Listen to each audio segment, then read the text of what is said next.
So the first thing I want to talk about is the realistic performance in Creator Series, because I have been probably the biggest advocate, honestly, for realistic performance, despite the fact that I knew that I was going to be shafted with the worst car most of the time. But I've been a big fan of it because a lot of the time, all Creator Series is trying to do with a lot of their wildcards and rules and stuff is just to make the grid closer, make things more interesting. You know, allowing purposeful safety cars. It's allow the bottlers at the back to get back into it and stuff. So it seemed to me that realistic performance cars was the perfect solution because it will bring the grid closer together. And most of this season, up until now, I have stood by the idea that it is working. It was good. It's made Creator Series better. But I have changed my mind. And I'm now calling for Creator Series to go back to equal cars.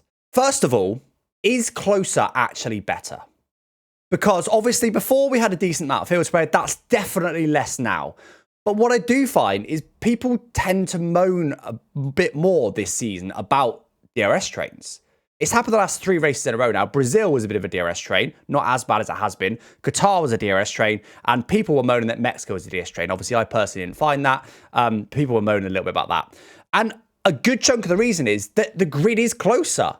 And just look at F1 Esports for an example of how a really close grid can actually sometimes yield quite bad racing because they just sit in a DRS train. So on the face of it, a closer grid is desirable and better. In reality, for a content-focused series, I actually do think we're seeing more boring racing. I mean, it is quite exciting to have 10 cars within 10 seconds, but if none of them are making any moves at any point, it's not. And what it does is it forces people at the front, you know, someone like Ben that might be going for an alternative strategy is less likely to do that because he's just going to get stuck in the pack. For me personally, I'm not that against it, but I do think people have been moaning more because it's being closer. And then you've got the other thing, which I've not realised until this weekend, is the double stack potential. Because obviously, normally in Creator Series, they team a fast driver up with a slow driver, right? So it's fairly rare, but not impossible, that you get double stack issues, right? It happens, of course it happens. But it's not common. It's not likely, right? However, with the realistic performance rule set, you are directly putting people of similar pace in the same car through the entire field, through the entire season. In theory. Obviously, in reality, it's not always that close. Obviously, this most famously came to head in my most recent race in Sauber with me and Razin, which, like, you know, okay, Brazil was a one-off. Maybe you could argue it's a bit spicy for content, yada, yada, yada, I get it. But imagine we've got a 3-way title fight, which we have at the moment. There's just 3 points, I think, that cover the top 3 in the championship right now. So you've got a 3-way fight for the championship, season finale, right? Really exciting. The peak of Creator Series hype, right, for a championship fight. Then imagine 2 of those people in one car and one's in another, and there's a late safety car or even an early safety car or a weather change, and one or both of the drivers that are in the same team get absolutely shafted, like that happened to me and Razin in Brazil, and the other guy just goes on to win the championship purely because he didn't have a teammate who was up there. That would suck.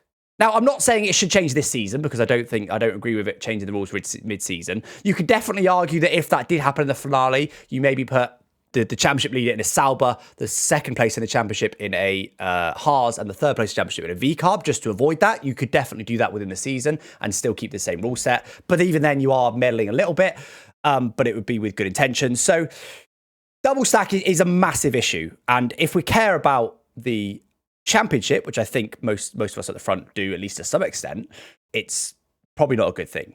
And then you've got the fact that it seems that we discovered in Brazil in the wet that there's massive pace differences between the cars in the wet, which was so weird. So I had it personally with Tukey, right? Tukey was running lower wings than me, but was in a Red Bull. So it was difficult in the dry to get past him because he was quicker in the straight. And, well, we were sort of ended up being similar speed in the corners. Overall, lap time-wise, though, I was sort of a little bit faster than him. We're probably talking like a tenth a lap or something. Probably not even that. Like, it's close, but like I was a little bit quicker, but it was very, very hard to overtake him. Fine, is what it is, but, you know, you then potentially just open up the opportunity for someone like that to go very low on wings and frustrate everybody else, but whatever, that's just part and parcel. However, when it then started to rain, he was rapid. He was so fast.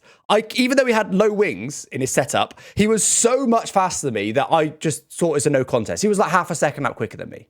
We also had the case at the very front of the race where Ben was leading the race quite comfortably through being able to make the overtakes, getting a good strategy, qualify well, all the things that go together to make you be at the front. And then was running away with it. Now, he was never likely to just finish like that. There was always going to be another safety car, as Ben, I'm sure, knows. But he had an 8.5 second lead at the start of lap 39 over Karim. Now, Karim had just overtaken people to get up to P2. Karim was in a Mercedes, which is obviously a very high downforce. And Ben was in a V-Carb.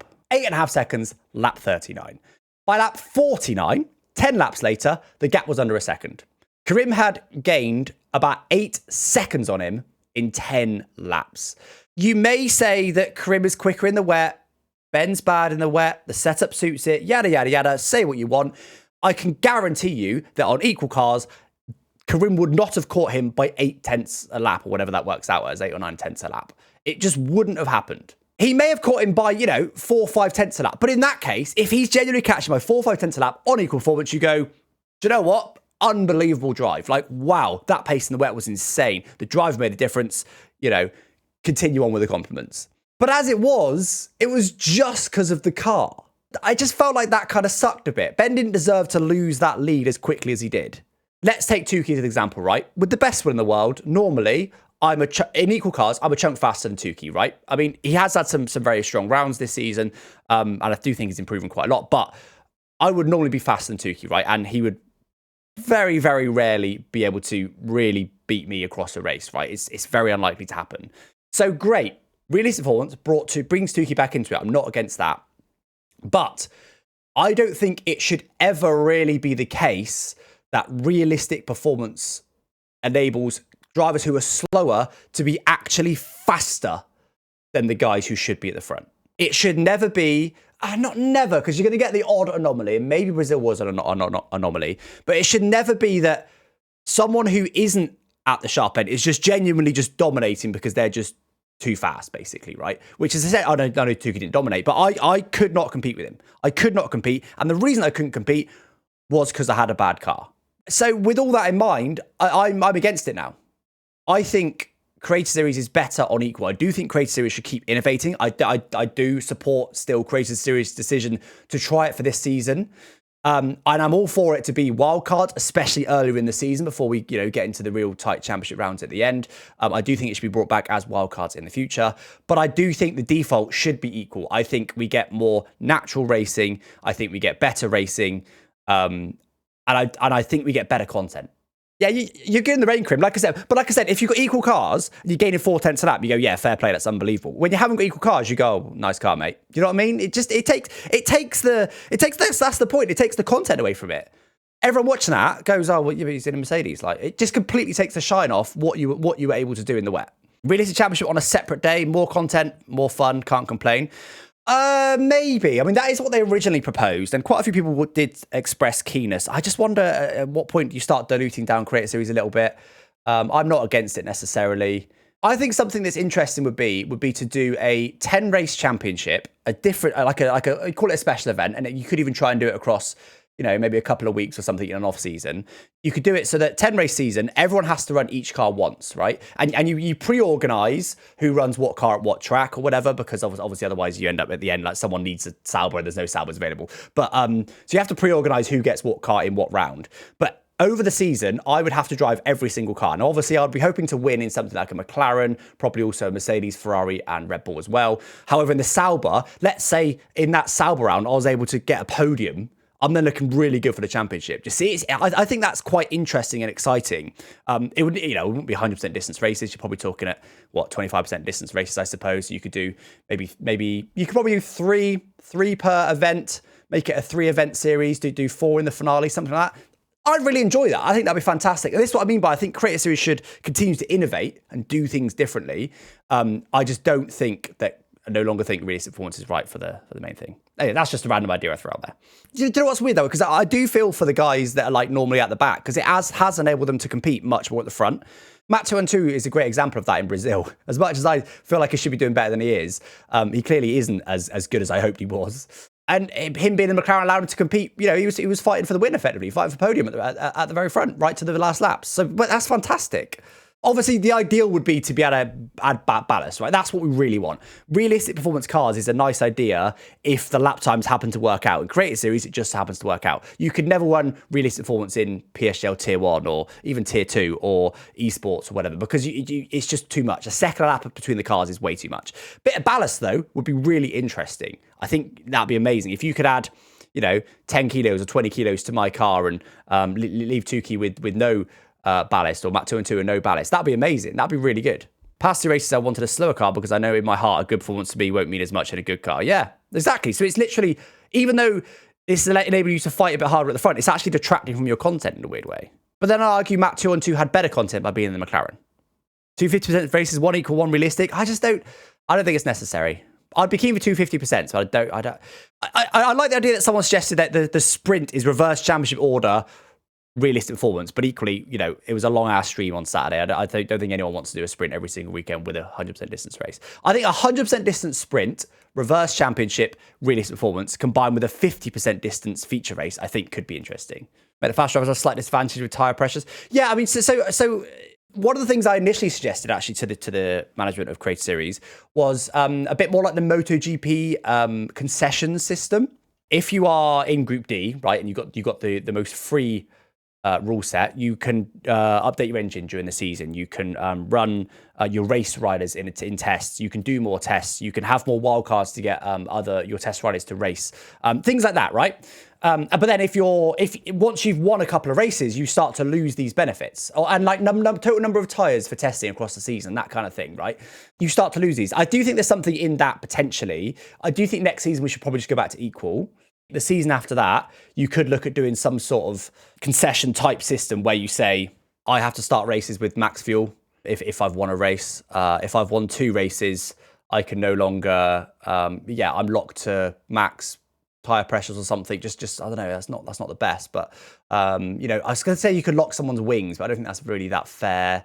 The problem is obviously not everyone knows how to do setups. In theory, certain restrictions on setups should work. So you say you can't have... so where normally the suspension sliders go from 1 to let's just say they all go from 1 to 50 as an example. You say, because you've won a couple of races, your sliders can now only go from 10 to 40. You just narrowed what they can do, right?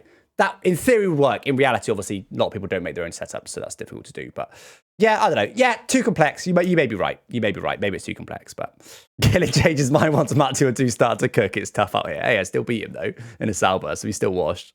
Something I'd like Creator Series to start is communication to viewers. In what way, Carl? What would you, as a viewer, like to hear from Creator Series directly? Website's not been updated since about 1973. Track vote last week not properly advertised. Yeah, okay. The website, I've covered that before. That it was a mistake of them to make a website because then it's another thing they've got to keep updated. It kind of sucks knowing that I'm going to have a really tough time overtaking someone like Kai or Lolly when I'm in a kick. And this is Meraki, by the way, and they're in a V car, but we have very similar raw pace to each other. Yeah, but you are also leading the championship, Jake. So it also wouldn't be fair for you to be able to get a V-carb, right? Because then you're just going to win a championship. Guaranteed. In my opinion, this is a tad reactive, maybe. I think come season's end, a genuine pros, cons, columns approach is needed. No, not really. I don't really do reactive responses in that way. And bear in mind, it's not like the race is just finished. Look, I got 4th in a Sauber. The thing is, I actually had a really eventful race. I do Creator Series for content, right? I'm genuinely annoyed when it's a boring ass race. Unless I'm winning, it's always a nice feeling to win, sure. But other than that, if nothing happens, I'm annoyed because I'm there for content. I'm giving up my Saturday evening for my job, right? To make content, to entertain you guys, to make a video, to make clips, all the other things that come with it. When nothing happens, I'm annoyed, right? I had a really eventful race on Saturday. I only got P4, which is probably underperforming compared to where I should have been because obviously the pit lane stuff. But it was really eventful. Loads of stuff happened. Even the crash in the sprint was interesting because then we had a really interesting battle with Razin at the end. It was good. It was a really good piece of content. A lot happened. So realistic performance helped create that. Without that, I would have got to the front much easier and it would have been more boring, right? So I had better content from it personally in Brazil. But I just think it's just not quite right, and it's not reactive because there's lots of reasons across the whole season, and it's not just based on Brazil. I've just changed my mind. That's all it is.